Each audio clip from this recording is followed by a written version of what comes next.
Hello, and welcome to the Innovation Forum AI podcast, a space where we explore how artificial intelligence is transforming public health. Welcome, everybody.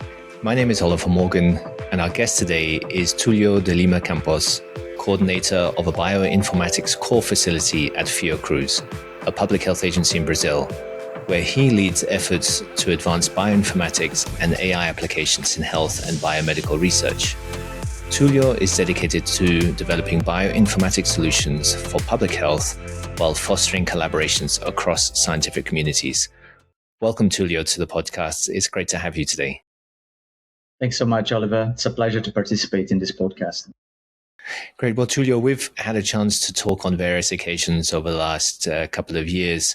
And today we're going to talk about two things which I think are especially exciting at the moment.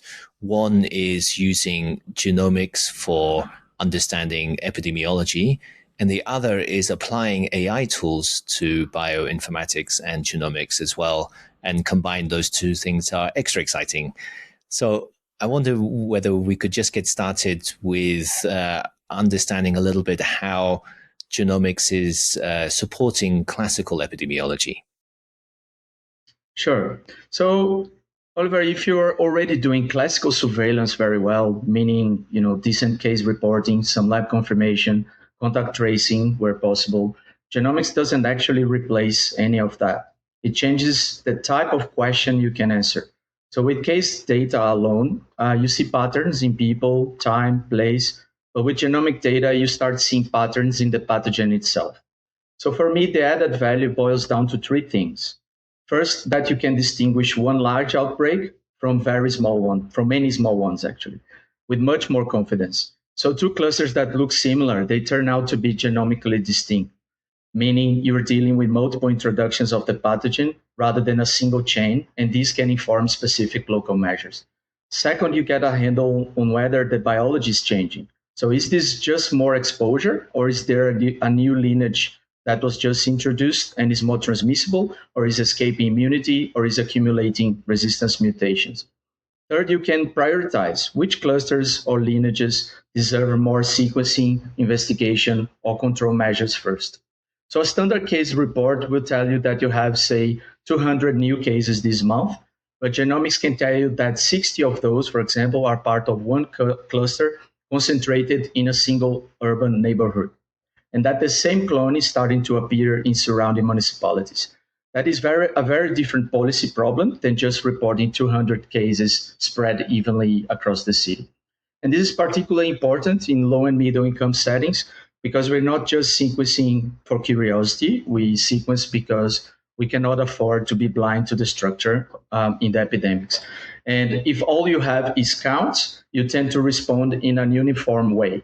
Once you see how lineages and clusters are distributed differently, you can do targeted interventions like focused screening, outbreak investigations, infection prevention measures that actually match the underlying transmission dynamics. So genomic epidemiology doesn't invalidate classical epidemiology, it makes it sharper. It lets you move from describing what is happening to explaining why it looks that way and where the critical points are for interventions. Great. Well, that's a super clear explanation, and I think clearly reveals how much greater depth and information you can get about epidemiological dynamics by understanding the genomics of the pathogens themselves. Maybe let's touch on the other side of this conversation, which is the AI and also machine learning, which is used quite a lot in genomic epidemiology. And how are scientists like yourself using these tools for understanding the epidemiology of diseases and for surveillance overall? Yeah, when we say machine learning for epidemic surveillance, it can sound a bit abstract, but in practice, what it means is using algorithms to find patterns or signals in the data that are maybe too high dimensional, or are too noisy or too fast moving for humans to track manually.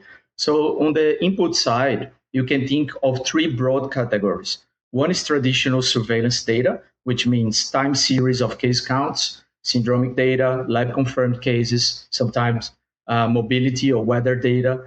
The second is genomic data, so DNA or RNA sequences from the pathogens, and then can be attached to lineage assignments, mutation profiles, phylogenetic trees. And the third category is unstructured information, which means free text, lab reports, hospital notes, even media or social data if you're using, for example, event-based surveillance. So on the output side, we are usually asking for one of four types of questions that artificial intelligence approaches can answer. One is anomaly detection. So, for example, is this pattern of cases or genomic changes unusual enough that we should look more closely? A second one is prediction. Given what we've seen so far, where and how is this pathogen like to spread next? Another application is classification with questions like, does this genome or this clinical presentation belong to a known high-risk category? The fourth one is prioritization. Among hundreds of signals and clusters, which 10 should a human analyst look at today? So importantly, that doesn't mean in principle that the AI decides. In a more realistic public health workflow, in my opinion, a machine learning system is just another layer in the surveillance stack. So a model might flag that a particular combination of mutations and growth rate in sequence data looks concerning and has started to appear in a specific region. Or it might detect that the hospital is an outlier in terms of infections, given its size and case mix. So those are hypotheses. They're not really verdicts. They should go to epidemiologists, microbiologists, virologists, and program managers who know the context and they can validate whether the pattern is real and relevant. So in daily practice, using machine learning in surveillance often looks like this. You have dashboards where signals are scored or ranked by models. You have automated alerts that are a bit smarter than simple threshold rules. And you have some predictive components that help you plan, for example, anticipating bad demand in a hospital or lab capacity needs under different scenarios. So the sophistication of the methods matters, but not as much as whether they are embedded into a workflow where expert teams can actually interpret and act based on the outputs. Well, I'm wondering if we could go back a little bit to some of the work that you did earlier in your career. I know that you worked on model organisms and using machine learning to understand specific characteristics of those organisms. I mean, how does that experience inform public health, outbreak detection, outbreak response? I mean, you're looking at something very specific at the molecular level, but and now we're talking about features at the population level. Where is the connection between those two? That's a great question, Oliver. So the work on predicting essential genes in C. elegans and Drosophila, these two model organisms developed during my PhD, they might seem far from outbreak response, but methodologically some issues can be very similar. For example, when we have incomplete, biased data and want to train a model to generalize beyond what is seen. So a few lessons from that work have stayed with me. The first is that the quality of the labels and annotations of the data usually matter more than the machine learning model architecture. And for that purpose, we wanted to predict essential genes or genes that are essential for survival in two eukaryotic species. But the currently available ground truth about which genes are essential for survival in eukaryotes, they can be quite patchy or inconsistent between organisms. So if you don't take into account the potential biases in the data sets, you can get very impressive performance metrics that are telling you how well you're learning from the quirks of the data set, but not the biology. And in surveillance, the analogy becomes obvious. If your case definitions shift, your lab confirmation is uneven, or your metadata are incomplete, your model will happily learn from those artifacts. A second approach or investigation was on context dependence, and that's a very real problem in biology. So a gene that is essential in one developmental stage or environmental condition may not be in another. And similarly, a mutation that looks benign in one epidemiological context may be associated with rapid spread when immunity, behavior, or core circulating lineages change. So you have to be very careful about universal claims.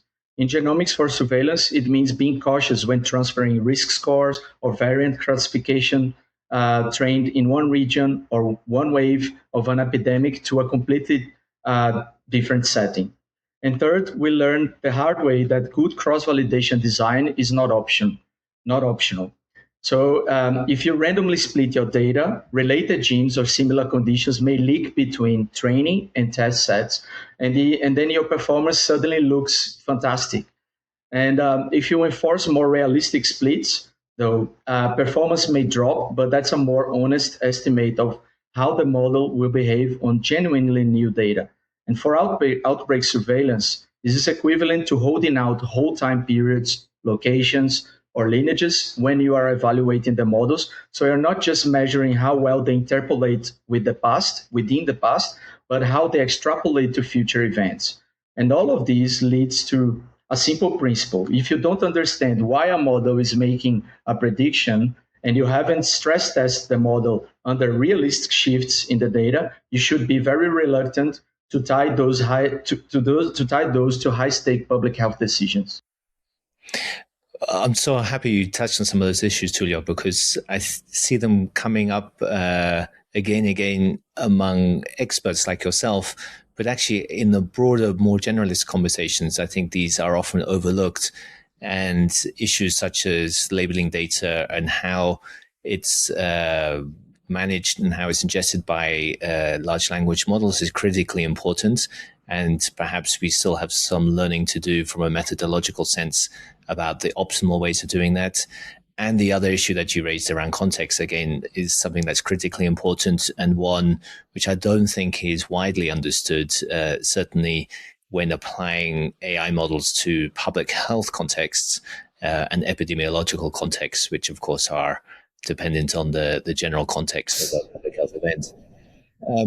There's another issue actually that I know that you're interested in, which is around reproducibility, let's say scientific reproducibility when using AI models.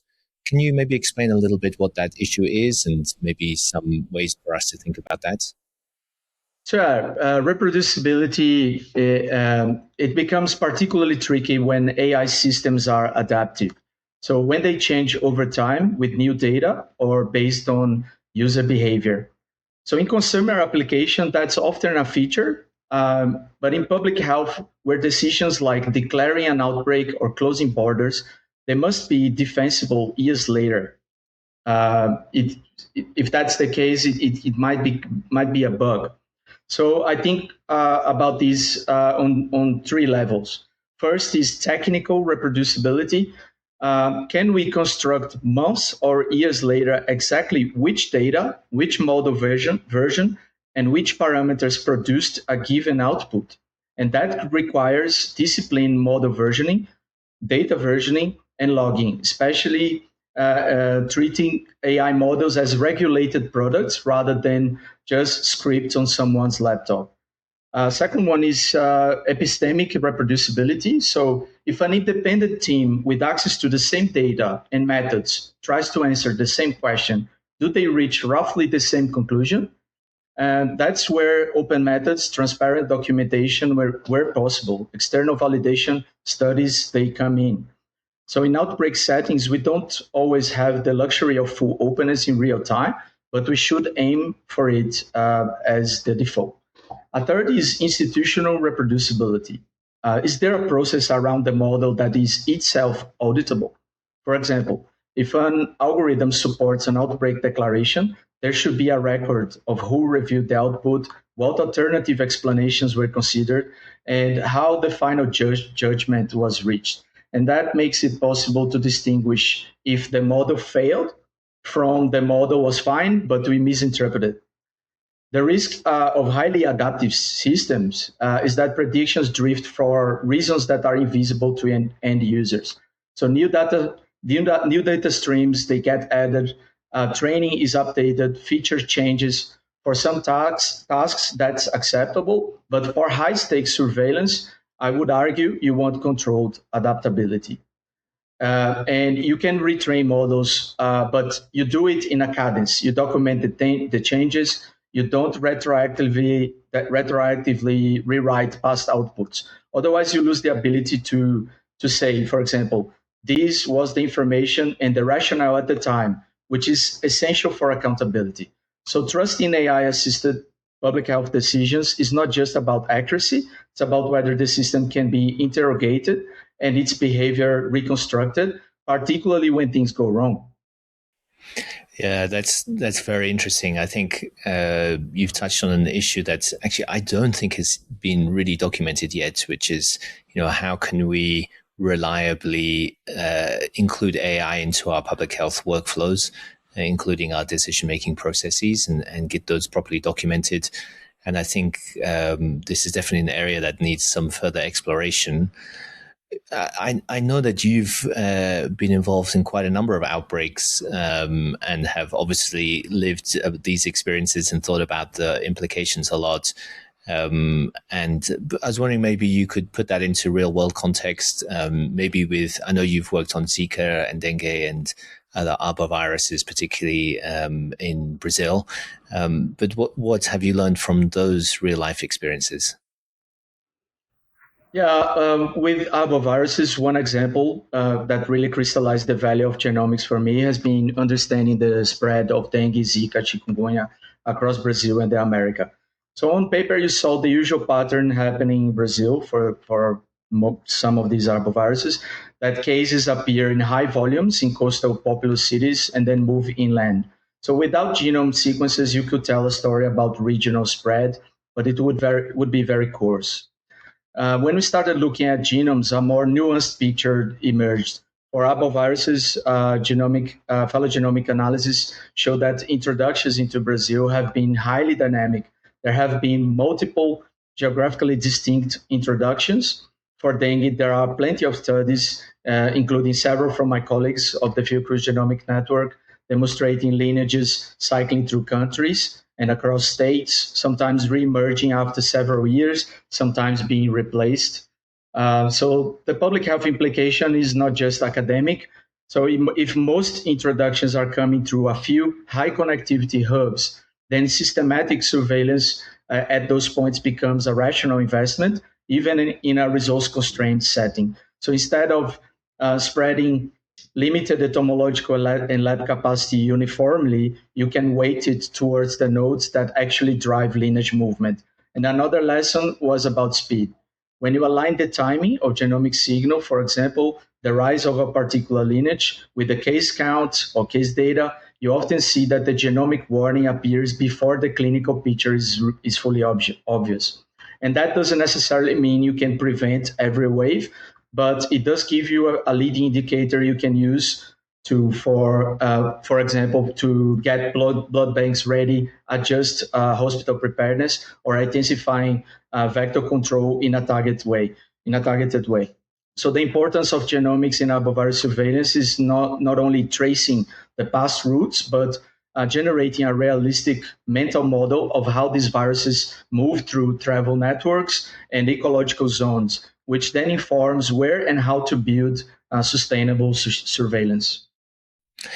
And how do you think about or go about thinking of introducing LLMs into this public health workflow of having traditional surveillance, having genomic surveillance for the pathogens, understanding some of the epidemiology in more detail? I mean, where is it that the LLMs fit into the workflow, and how? Maybe you could talk about your experience with Oropouche virus, which I know that you've also been heavily involved in Brazil. Yeah, my understanding is that large language models are generating a lot of excitement, and some of it is justified. But I think the most realistic near-term impact in public health is less poetic. They can, reduce friction in communication and documentation. That's for sure. So taking the Oropouche outbreak in Brazil. So Oropouche is a neglected arbovirus that has caused small outbreaks in the Amazon. And for a long time, it was underdiagnosed and undersequenced.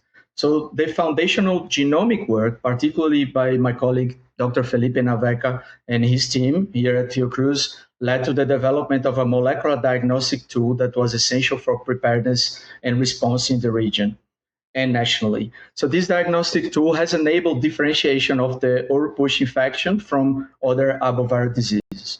When we worked on genomic and phenotypic characterization here, a huge part of the effort was not just generating data, but streamlining the analysis with our bioinformatic pipeline and turning that into reports, alerts, protocols, and code documentation at different levels of the system. So here, in collaboration with Dr. Gabriel Vallau at Fiocruz, we have strived to develop a full streamlined process and system for that purpose. And LLMs, they are very good at that transition layer. They can help draft structured lab reports from free text notes, harmonize terminology across laboratory, and generate first-pass summaries of genomic findings for clinicians and local health authorities, and even assist in building documenting workflows so they are easier to maintain and reuse. They can also support multilingual documentation, which matters in the regions with many languages and heterogeneous documentation standards. So where expectations outrun reality is when people imagine an agentic LLM doing an outbreak investigation. So these models, they usually don't understand causality or local context, as they stitch together patterns in the text. So if the underlying data, including genomic data, is incomplete, biased, or absent for a region, the model will still generate confident narratives that may simply reflect those gaps. So in something like the Oropouche outbreak, without sequencing, an LLM could help you write a nicer report about a vaguely defined febrile illness, but it would not tell you that a specific Orthobunia virus lineage is expanding, or that there is a particular antigenic profile you should worry about. So for me, LLMs are amplifiers. If you have a good surveillance data, robust pipelines, and clear workflow, they can make the system faster and more friendly. But if you don't, they risk giving a sense of sophistication to what might be still fundamentally flawed. Yeah, thanks so much, Túlio.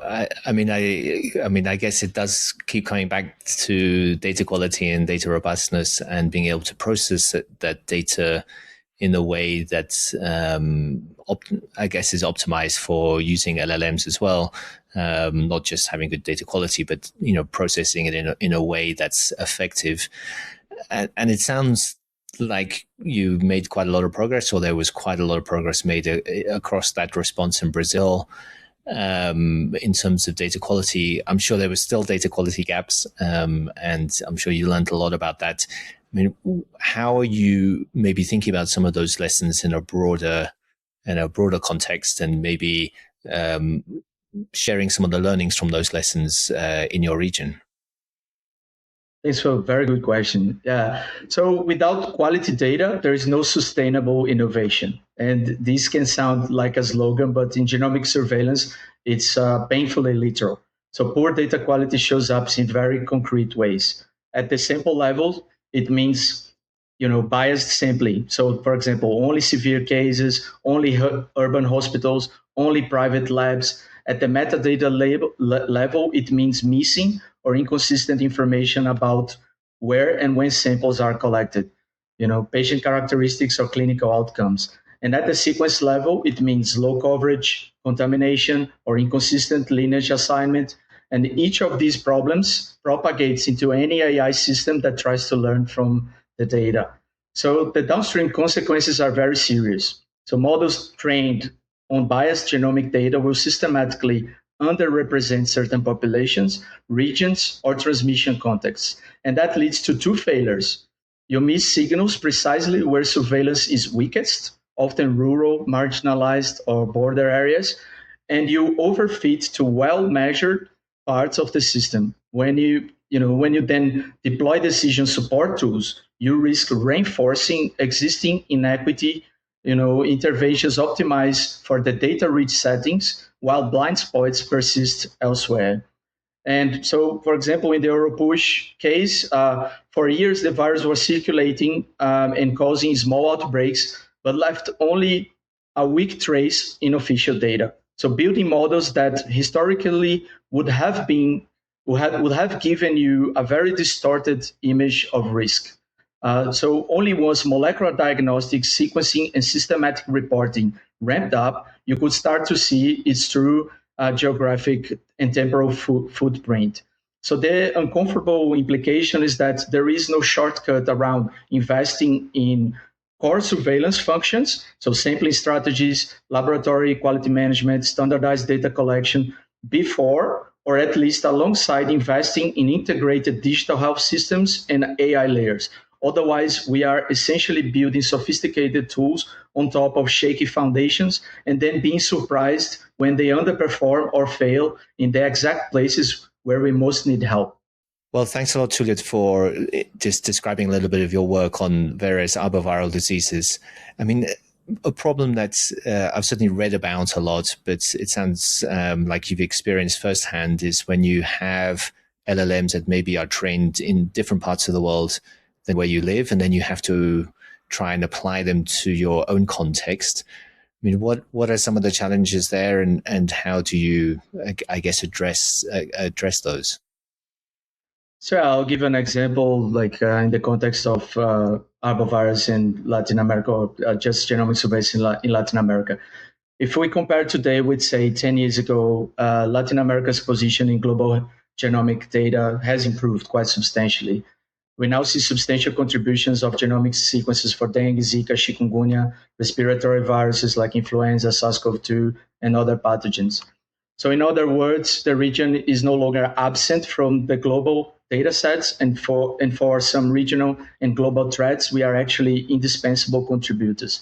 And that's a real shift driven by public health labs, regional networks, and crisis-driven investments that at least in parts have been consolidated. But being visible in the data only is one layer of the problem. The next question is, who has the capacity to turn those data into models, tools, and policies? And a lot of the AI methods are now being applied to genomics, drug discovery, or outbreak analytics are still conceived and built in institutions in the global north. So Latin America data goes into those systems, but Latin American scientists are not always in the room where design decisions are made. And our specific questions and constraints are not necessarily driving the agenda. And this is why I think initiatives like BioTrain are very important, but I want to describe it briefly for listeners who may not know. So BioTrain is a regional capacity building effort coordinated by the European Bioinformatics Institute and regionally in Latin America by Dr. Jose Molina from the University of Costa Rica and supported by the Chan Zuckerberg Initiative. So the goal is to create a solid long-term curriculum in artificial intelligence for bioscientists, particularly focused on Latin America.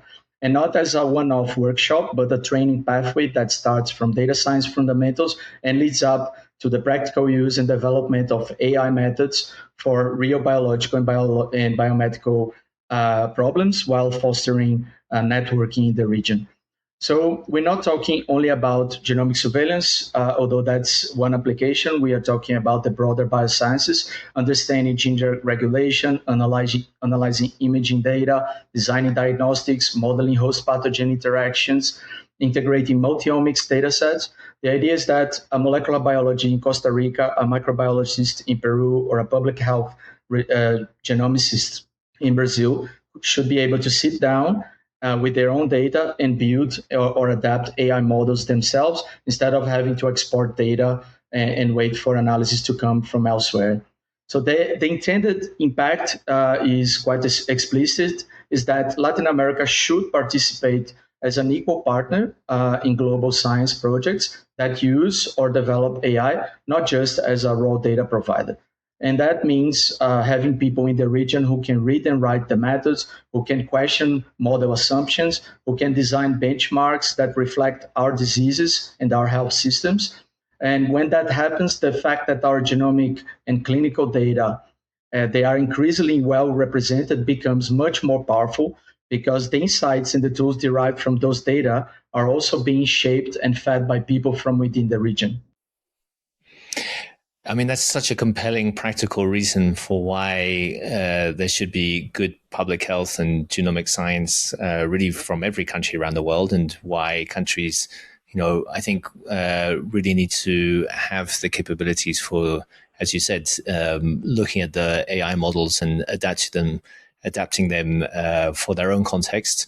And, not only, as you said, providing data into the kind of global knowledge repository of information, but actually being in the room when some of the design decisions are made. All super important features. Maybe we can take that and think about, look forward a little bit into the future and think how we might go about doing that as a global public health community for future outbreaks, new pathogens, different situations. Outbreaks are complex, they're messy, the data are often difficult to work with and incomplete. What are some of the approaches you think we can think about as a public health community?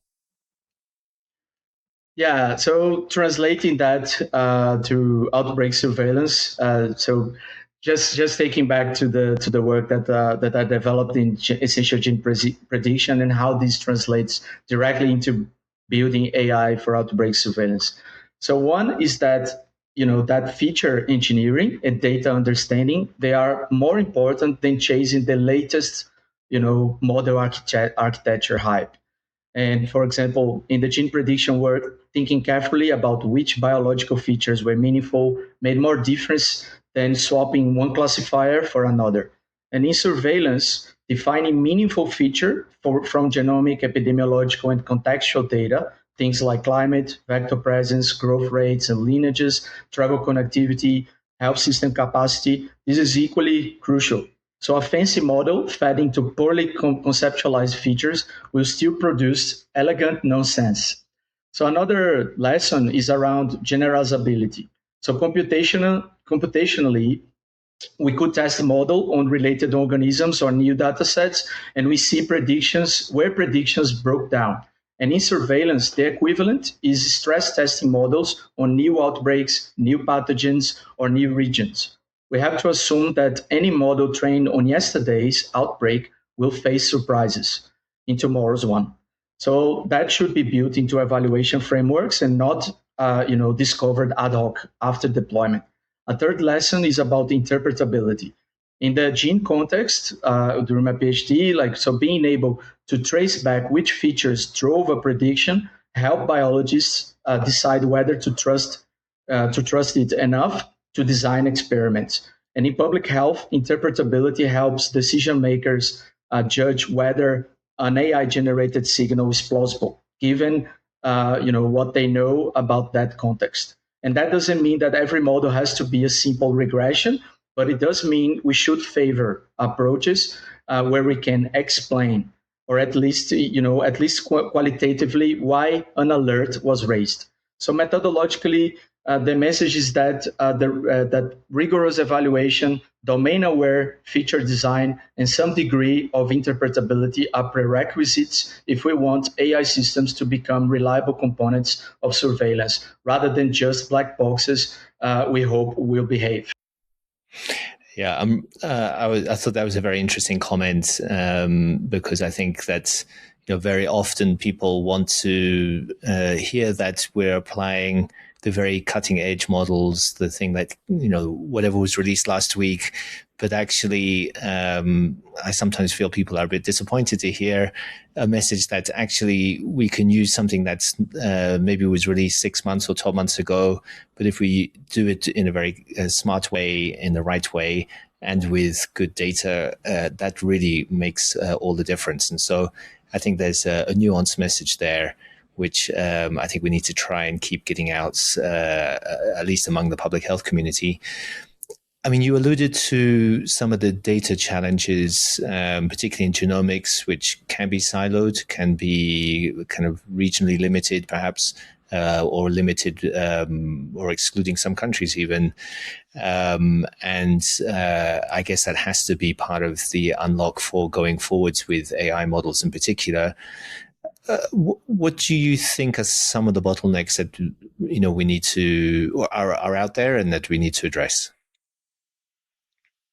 Yeah, so realistically, moving from today's very fragmented landscape to an integrated, always-on epidemic intelligence system, it would take 5 to 10 years 10 years project, and it wouldn't be a very quick deployment. But I see three main bottlenecks. First is architecture. So many countries have built genomic capacity in a pathogen specific or project based way. So a COVID network here, an arbovirus project there, an AMR pilot somewhere else. So the data sit in different databases with different identifiers and governance rules.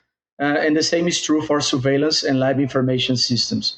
The step forward is to define national, regional, and global hardware and software architecture, where genomic data is just one layer linked to routine surveillance, through common standards and interoperability. And that requires coordination and political will, much more than technology. The second bottleneck is people and institutions. You can't run an integrated system on consultants and short term grants.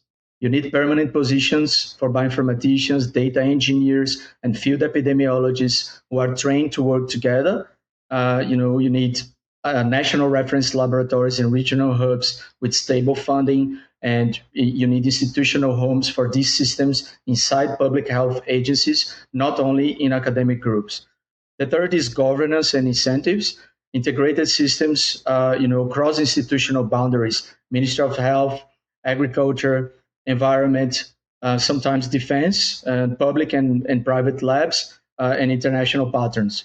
We need data sharing agreements, fair data sharing agreements, privacy protection, benefit sharing, and clear rules about how AI tools are produced and evaluated. And these all matters. If stakeholders don't trust the system, they won't feed it. But on the positive side, on positive note, we don't have to start from zero. Many countries have built key elements during COVID-19, sequencing capacity, dashboards, data pipeline. The realistic path is to consolidate those into platforms that are pathogen agnostic, to formalize and integrate the workflows, and to expand gradually rather than trying to cover everything at once.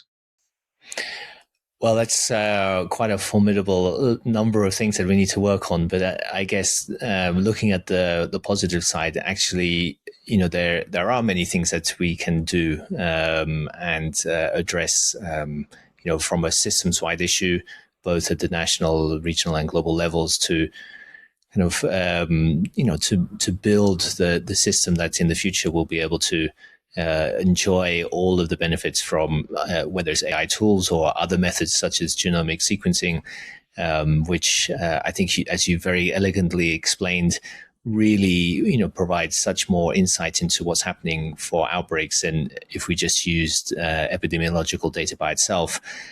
However, all of it can feel a bit overwhelming. I mean, it seems like we've got a lot to do, and it feels hard to know where to start. Maybe you can leave us with some ideas, some guidance, some pointers about, for colleagues who really want to try and include some of these tools into their workflows and into their public health practice. What are some of the steps that they could possibly take? Yeah, absolutely. For someone listening who works in public health and wants to start integrating genomics and AI, what I'd suggest is, having very concrete approach, picking one decision you already make regularly and that you are not fully satisfied with, and redesign that decision around better data and simple analytics. So let me give you, examples at different levels. So you say you are an epidemiologist at a hospital with recurrent resistant infections, your decision might be, when do I trigger an internal outbreak investigation? Today, that might be biased on informal impressions. So a first step could be to systematically link routine microbiology results with basic genomic typing, even if it's just a subset of isolate, and use very simple clustering analysis to decide when this looks like a clonal problem versus this is just background noise. You don't need to, so you don't need deep learning for that. you need a clean data flow and a clear trigger rule. At the municipal or regional surveillance unit, your decision might be which clusters deserve field investigation or community engagement this week. So instead of scanning lists manually, you can work with an analyst to build a basic scoring system that combines case counts, growth rate, possibly genomic lineage information, and a few context variables like vaccination coverage or recent mass events. That scoring system can be implemented in a spreadsheet or a simple dashboard. So the point is to move from ad hoc intuition to a transparent, reproducible way of prioritizing attention. At the national level, you might be deciding how to allocate limited sequencing capacity across pathogens or regions. A practical step is to define explicit criteria, for example, a fixed baseline for genomic monitoring of endemic threats, plus a flexible component that follows early signals from surveillance or from neighboring countries. Again, the technical tools can be simple at the very beginning. The important shift is that sequencing is tied to clearly articulated surveillance questions, not to convenience samples or individual projects. And in all of these cases, AI, in the narrow sense, may come later. So the immediate gains would come from clarifying the decision you care about, mapping what data you already have, considering potential biases, establishing data flows, and introducing basic analytic structure. Once that is in place and delivering value, then it becomes much easier to justify more sophisticated machine learning or LLM models or to plug into larger initiatives and collaborations, because you can point to a concrete problem that was solved, not just a pilot that produced a nice figure or report. So my advice is don't start by asking, which AI tools should I use? Start by asking, which decisions in my daily work should become more efficient? And then you work backward from there. I don't think I could end the program without with better advice than that. I think that's just perfect. As I know, many colleagues are, struggling to figure out, how to use all of these AI tools, and of course, as you outlined, a robust approach to decision making with sound methodology and good data precedes the use of AI tools, and the AI tools add the value on top of the kind of, foundational work that we all need to do. So I guess the good news is that all the things that we learned before in our careers are still valid as public health professionals and scientists, and that there's more excitement ahead with AI if we stick to some of the foundations and use AI responsibly. So thanks again, Túlio, for taking the time to discuss a range of topics with us. It's been fascinating as always. I really look forward to finding out more of your work. I know we'll include some of the links to the initiatives that you mentioned and the studies that you've been conducting in the show notes for the podcast. And just thanks once again for taking your time to speak with me on the podcast today. It's a pleasure, Oliver. Great to be contributed to this podcast. Thanks so much for joining us for this episode. We hope you enjoyed it as much as we enjoyed making it. Be sure to subscribe and share this podcast with your friends and colleagues. We'll see you next time. The Innovation Forum AI podcast is produced by Zoila Leiva Rioja and brought to you by the WHO Hub for Pandemic and Epidemic Intelligence. We'd love to hear your feedback and ideas. Reach us at pandemichub@who.int.